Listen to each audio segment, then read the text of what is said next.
चलिए स्टार्ट करते हैं। ठीक है, आगे आगे बढ़ते हैं। हम ऑफ कर दिए मोबाइल को, फ्लाइट मोड में डाल दिए। चंद्रगुप्त मगध की गद्दी पे कब बैठा था? 322 ईसा पूर्व। ठीक है ना। आगे बताइएगा, चंद्रगुप्त मौर्य किस धर्म का अनुयायी था? जैन धर्म का अनुयायी था। ठीक है ना। आगे बताइएगा, चंद्रगुप्त मौर्य ने अपना अंतिम समय कहाँ बिताया था? श्रवणबेलगोला कर्नाटक में। और मृत्यु को प्राप्त हो गया था किस विधि के द्वारा? संलेखन विधि के द्वारा वो अपने मृत्यु को प्राप्त हो गया था। किस विधि के द्वारा? संलेखन विधि के द्वारा। बहुत इंपॉर्टेंट क्वेश्चन है, याद रखिएगा।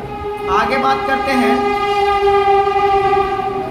सेल्यूकस निकेटर ने अपनी पुत्री जिसका नाम क्या था, चंद्रगुप्त मौर्य से शादी करवा दिया था।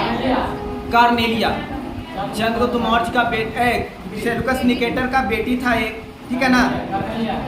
कार्नेलिया क्या नहीं पता नहीं, कार्नेलिया नाम था, इसमें दे रखा है।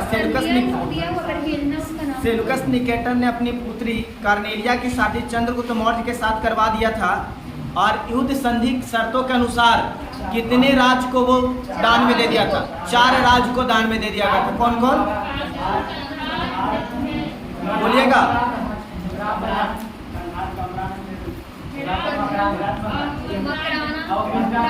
काबुल, कंधार, हेरात और मकरान। काबुल, कंधार, हेरात और मकरान। आगे बताएगा, चंद्रगुप्त मौर्य ने जैन धर्म की दीक्षा किस गुरु से लिया था? गुरु भद्रबाहु से। गुरु भद्रबाहु से जैन धर्म की शिक्षा ग्रहण किया था। आगे बताएगा, मेगास्थनीज किसका राजदूत था? सेल्यूकस निकेटर का राजदूत था। मेगास्थनीज किसका राजदूत था? सेल्यूकस निकेटर का राजदूत था, जो किसके दरबार में रहता था? चंद्रगुप्त मौर्य के दरबार में रहता था।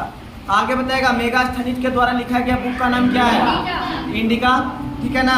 आगे बताइएगा, मेगास्थनीज के अनुसार सम्राट का जनता के सामने आने के अवसरों पर शोभा यात्रा के रूप में जश्न मनाया जाता था। जिस समय राजा जनता के बीच में जाता था, उस अवसर को शोभा यात्रा के रूप में मनाया जाता था। एक सोने की पालकी में ले जाया जाता था और कुछ अंगरक्षक सोने और चांदी से अलंकृत हाथियों पर सवार रहते थे और कुछ अंगरक्षक पेड़ को लेकर चलते थे साथ साथ, है ना। आगे बताइएगा,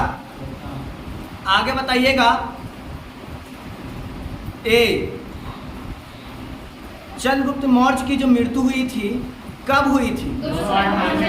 298 ईसा पूर्व। श्रवणबेलगोला और संलेखन विधि के द्वारा अपने मृत्यु को प्राप्त हो गया था वो। ठीक है ना। आगे बताएगा, किस इतिहासकार के अनुसार चंद्रगुप्त मौर्य ने सेल्यूकस को 500 हाथी उपहार दिया था? प्लूटार्क के अनुसार चंद्रगुप्त मौर्य जो है आपका सेल्यूकस निकेटर को 500 हाथी उपहार में दिया था। ठीक है। आगे बताएगा, सेल्यूकस निकेटर और चंद्रगुप्त मौर्य के बीच हुए युद्ध का वर्णन किसमें किया गया है? एपियानस। किसमें किया गया है? एपियानस में किया गया, सेल्यूकस निकेटर और चंद्रगुप्त मौर्य के बीच हुए युद्ध के बारे में। ठीक है ना। अच्छा, आगे बताएगा, जिस समय चंद्रगुप्त मौर्य था, पाटलिपुत्र में जो मकान बना था वो किस चीज का बना हुआ था? लकड़ी का बना हुआ था। किसका? लकड़ी का बना हुआ था। ये बहुत ज्यादा पूछा हुआ क्वेश्चन है। चंद्रगुप्त मौर्य के बाद गद्दी पे कौन बैठा? बिंदुसार। उसका उत्तराधिकारी कौन हुआ? बिंदुसार हुआ। आगे बताइएगा, बिंदुसार मगध की गद्दी पे कब बैठा? 298 ईसा पूर्व मगध की गद्दी पे बैठा। अच्छा, बिंदुसार को किस नाम से जाना जाता था? अमित्र घात। अमित्र घात का अर्थ क्या होता था? शत्रु का विनाशक। अमित्र घात का अर्थ क्या होता है? शत्रु का विनाशक। आगे बात करते हैं, बिंदुसार किस संप्रदाय का अनुयायी था? आजीवक संप्रदाय। बिंदुसार किसका अनुयायी था? आजीवक संप्रदाय का अनुयायी था।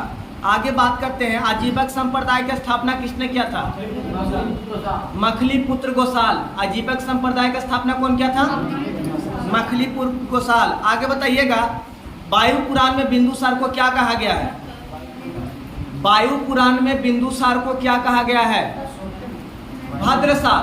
क्या कहा गया है? भद्रसार कहा गया है। आगे बताइएगा, बिंदुसार के दरबार में कौन राजदूत आया था? टाइमेकस। बिंदुसार के दरबार में जो राजदूत आया था उसका नाम क्या था? टाइमेकस। और टाइमेकस किसका राजदूत था? नहीं, सीरियन नरेश अंतियोकस का राजदूत था टाइमेकस। सीरियन नरेश अंतियोकस। आगे बात करते हैं, जैन ग्रंथों में बिंदुसार को क्या कहा गया है? जैन ग्रंथों में बिंदुसार को क्या कहा गया है? सिंह सेन। क्या कहा गया है? सिंह सेन। और जो आपका टाइमेकस था उसको पूर्व का राजदूत यानी मेगास्थनीज का उत्तराधिकारी कहा जाता है। किसका उत्तराधिकारी कहा जाता है? मेगास्थनीज का। आगे बात करते हैं, बिंदुसार के शासन काल में जो दो विद्रोह हुआ था वो तक्षशिला के निकट जो विद्रोह हुआ था वो कौन दो नदियों के बीच हुआ था? सिंधु एवं झेलम। किसका? सिंधु एवं झेलम के बीच में हुआ था युद्ध। अच्छा, आगे बताइएगा, जो युद्ध हुआ था सर उसको दबाने के लिए बिंदुसार ने किसे भेजा था?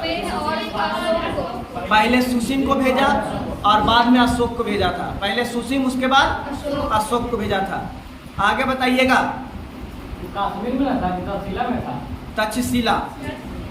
तक्षशिला।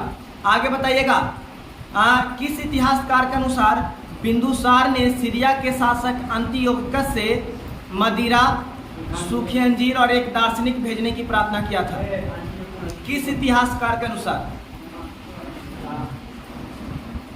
बोलिएगा, किस इतिहासकार के अनुसार जो आपका बिंदुसार जो है वो सीरियन नरेश अंतियोकस से मदिरा, सूखा अंजीर और एक दार्शनिक भेजने का प्रार्थना किया था? तो आपका हो जाएगा एथिनियस के अनुसार, इतिहासकार एथिनियस के अनुसार। आगे बताइएगा, किस बौद्ध विद्वान के अनुसार बिंदुसार को 16 राज्यों का विजेता बताया जाता है? तारानाथ। बौद्ध विद्वान तारानाथ के अनुसार बिंदुसार को 16 राज्यों का विजेता बताया जाता है। आगे बताइएगा, बिंदुसार की सभा में कितने सदस्यों की एक मंत्रिपरिषद थी? 500 सदस्यों की एक मंत्रिपरिषद रहा करती थी और जिसको क्या कहा जाता था? खलाटक। बिंदुसार के दरबार में 500 सदस्यों का एक मंत्रिपरिषद होता था और उस मंत्रिपरिषद के प्रधान को खलाटक कहा जाता था। क्या कहा जाता था? खलाटक कहा जाता था। सबसे पहले चंद्रगुप्त मौर्य आए बाबू, उसके बाद बिंदुसार और उसके बाद अशोक, जिसके बारे में पढ़ना बहुत जरूरी है, ठीक है ना। आगे बताइएगा, बिंदुसार का उत्तराधिकारी कौन बना? अशोक। मगध की गद्दी पे कब बैठा? 269 में, 269 ईसा पूर्व मगध की गद्दी पे बैठा था। आगे बताइएगा, अशोक की माता का नाम क्या था? अशोक की माता का नाम क्या था? सुभद्रांगी। क्या था? किस इतिहासकार के अनुसार? किस इतिहासकार के अनुसार अशोक के माता का नाम सुभद्रांगी था? तो दिव्यावादन के अनुसार। किसके अनुसार? दिव्यावादन के अनुसार। आगे बताइएगा, राजगद्दी पर बैठने के समय अशोक कहाँ का राज्यपाल था? अवंती का राज्यपाल था। गद्दी पे बैठने के समय अशोक कहाँ का राज्यपाल था? राज्यपाल अवंती का था। आगे बताइएगा, किस अभिलेख में अशोक का नाम अशोक मिलता है? मास्की, गुर्जरा, नेतुर और उडेगोलम। मास्की, गुर्जरा, नेतुर और उडेगोलम अभिलेख में अशोक का नाम अशोक मिलता है। आगे बताइएगा, कर्नाटक के गुलबर्गा जिले के कनगनहल्ली से प्राप्त उभारदार शिलालेख में अशोक के प्रस्तर रूप चित्र के साथ किस नाम से अशोक का नाम अशोक उल्लेख किया गया है? राजा अशोक। राजा अशोक उसका मतलब होता था, लिखा गया है रानियों अशोक। क्या? रानियों अशोक, जिसका मतलब होता है राजा अशोक। ठीक है ना। आगे बताइएगा, किस अभिलेख में अशोक ने स्वयं को मगध का राजा बताया है? भाब्रू अभिलेख। किस अभिलेख में अशोक ने स्वयं को मगध का राजा बताया है? भाब्रू अभिलेख। आगे बताइएगा, किसमें अशोक को अशोकावर्धन कहा गया है? अशोक को अशोकावर्धन किस बुक में कहा गया है? पुराणों में। किसमें? पुराणों में कहा गया अशोक का नाम अशोकावर्धन। आगे बताइएगा, अशोक ने अपने राज्याभिषेक के कितने वर्ष बाद कलिंग पर आक्रमण किया था? 8 ईस्वी बाद। 8 ईस्वी बाद, 8 वर्ष बाद। और कब किया था कलिंग पर आक्रमण? 261 ईस्वी पूर्व। 261 ईसा पूर्व कलिंग पर आक्रमण किया था। और कलिंग की राजधानी उसमें कहाँ थी? तोसली। कलिंग की राजधानी तोसली पर अधिकार कर लिया था। ठीक है, और जिसका उल्लेख केमा शिलालेख में है। कलिंग आक्रमण का उल्लेख केमा शिलालेख में? अशोक के 13वां शिलालेख में। बहुत ज्यादा पूछने वाला क्वेश्चन। कलिंग आक्रमण का उल्लेख अशोक के 13वें शिलालेख में। शिलालेख के बारे में जब चर्चा करेंगे तो इसके बारे में बताएंगे। आगे बताएगा, अशोक उसके बाद क्या इतना रक्तपात होता है, इतना ज्यादा रक्तपात होता है कि अशोक का हृदय परिवर्तन हो जाता है और वो मतलब हिंसा को छोड़ करके हिंसा को अपना लेता है, बौद्ध धर्म को अपना लेता है। और बौद्ध धर्म को अपनाने के बाद बौद्ध धर्म की जो शिक्षा ग्रहण किया था वो किस गुरु से किया था? उपगुप्त। किससे किया था? उपगुप्त नामक साधु से वो बौद्ध धर्म की दीक्षा ग्रहण किया था। आगे बताइएगा, अशोक पहले किस धर्म का अनुयायी था? पहले ब्राह्मण धर्म का अनुयायी था अशोक। ठीक है ना? और ब्राह्मण धर्म का अनुयायी था अशोक। किस चीज का पता किस बुक से चलता है? तो कलहन के द्वारा रचित रजत रंगनी में अशोक को ब्राह्मण धर्म का अनुयायी बताया गया है। और उसके बाद वह किस धर्म का उपासक बना? शैव धर्म का। ठीक है ना? किसका उपासक बना? शैव धर्म का। फिर उसके बाद निग्रोध के प्रवचन सुनकर उसने बौद्ध धर्म को अपना लिया था। हम लोग कहीं कहीं जाते हैं तो बाबा हुआ का प्रवचन होता है तो हृदय परिवर्तन हो जाता है, तो लगता है कि जो बताता वही सही है। तो कहीं पे प्रवचन हो रहा था निग्रोध नामक व्यक्ति के द्वारा, और वहाँ पे उनका प्रवचन सुन करके या उनका ज्ञान सुन करके क्या बौद्ध धर्म को अपना लेते हैं। ठीक है ना? आगे बताइएगा,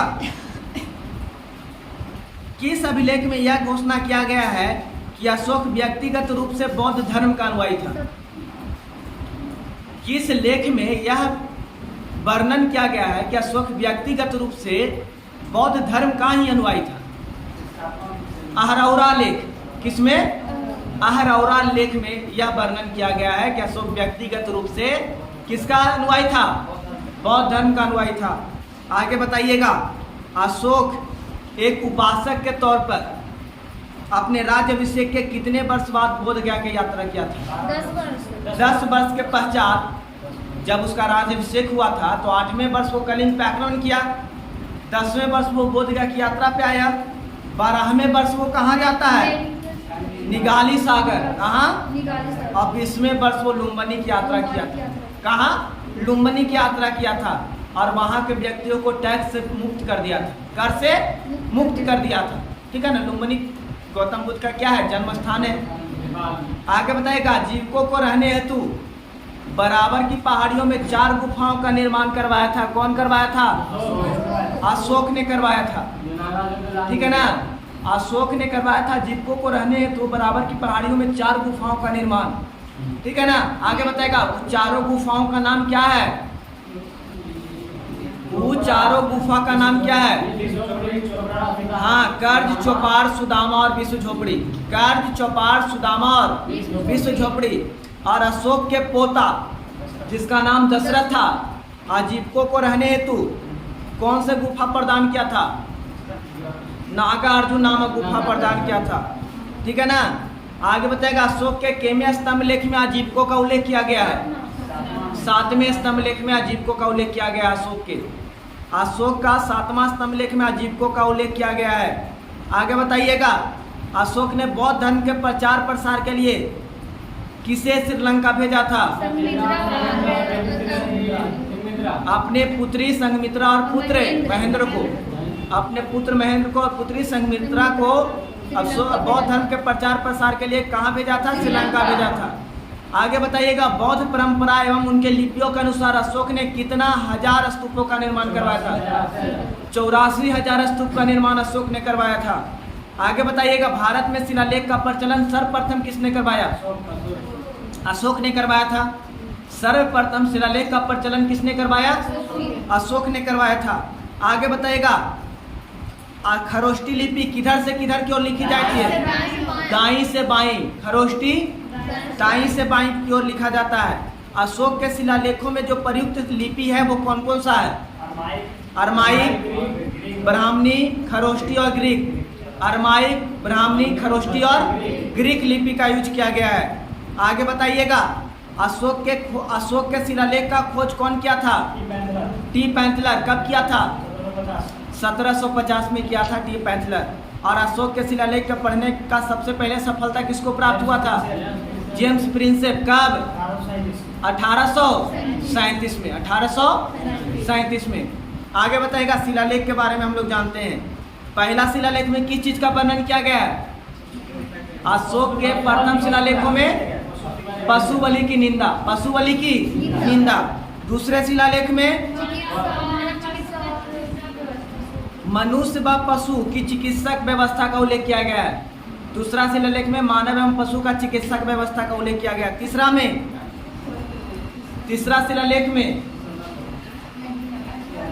शिलालेख में किसका उल्लेख किया गया है? तीसरा शिलालेख में किसका उल्लेख किया गया है? बोलिएगा। तो तीसरे शिलालेख में अशोक ने अपने अधिकारियों को यह आदेश दिया था कि वह 5वें वर्ष के उपरांत दौरे पर जाए। वह हर 5वें वर्ष क्या जाए? अपने दौरे पर जाए। इससे कुछ धार्मिक नियमों के पालन का भी उल्लेख है। ठीक है, बात नहीं। आगे बात कीजिएगा चौथा शिलालेख में किस चीज का व्याख्या किया गया है? चौथे शिलालेख में किस चीज का व्याख्या किया गया है? बोलिएगा। भेरी घोष की जगह धम घोष की व्याख्या किया गया है। भेरी घोष के जगह पे धम घोष की व्याख्या किया गया है। आगे बताइएगा पांचवा शिलालेख में किस चीज का व्याख्या किया गया है? पांचवा शिलालेख धर्म महापात्रों की नियुक्ति की जानकारी मिलती है पांचवा शिलालेख में। आगे बताइएगा छठा में आत्मनियंत्रण की शिक्षा दिया गया छठा शिलालेख में। सातवां एवं आठवां में किस चीज का उल्लेख किया गया है? अशोक के तीर्थ यात्राओं का उल्लेख किया गया है सातवां एवं आठवां में। आगे बताइएगा नौवां में सच्ची भेंट एवं शिष्टाचार का उल्लेख किया गया है। नौवां शिलालेख में किसका उल्लेख किया गया है? सच्ची भेंट एवं शिष्टाचार। आगे बताइएगा 10वां शिलालेख में किस चीज का उल्लेख किया गया है? हाँ, 10वां में ये अशोक के द्वारा ये कहा गया था कि राजा हो चाहे उच्च अधिकारी हो, हमेशा जनता के हित के बारे में सोचे। हमेशा जनता के हित के बारे में सोचे। 11वां शिलालेख में किस चीज का व्याख्या किया गया था? 11वां में धम का व्याख्या। बहुत क्वेश्चन बार बार पूछता है, धम की व्याख्या किस शिलालेख में किया गया था? 11वां शिलालेख में। आगे बताइएगा स्त्री एवं महामात्रों की नियुक्ति एवं सभी प्रकार के विचारों के समान की बात अशोक के किस शिलालेख में कहा गया है? 12वां अभिलेख में कहा गया है स्त्री महामात्रों की नियुक्ति एवं सभी प्रकार के विचारों के समान की बात कहा गया है। आगे बताए कलिंग युद्ध का वर्णन एवं अशोक के हृदय परिवर्तन की बात किस शिलालेख में? 13वां में। और जनता को धार्मिक जीवन बिताने के लिए प्रेरित किया गया 14वां शिलालेख में। किसमें? 14वां में। अशोक के स्तंभ लेखों की संख्या कितना है? 7। अशोक के स्तंभ लेखों की संख्या 7 है। अशोक के स्तंभ लेखों की संख्या